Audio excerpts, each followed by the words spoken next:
Shuhrat qalblarni so'z bilan zabt etgan ijodkor. Uning qalamidan yaralgan har bir asar inson qalbining nozik kechinmalarini aks ettiradi. Ayniqsa Shineli yillar asarida urush davrining og'ir sinovlari, inson matonati va sabr-toqati chuqur tasvirlangan.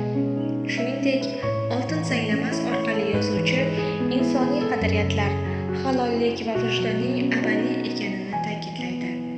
Uning Jannat qidirganlar asari esa hayot ma'nosini izlagan inson qalbining iztiroblari va orzulari yorqin ifoda etadi.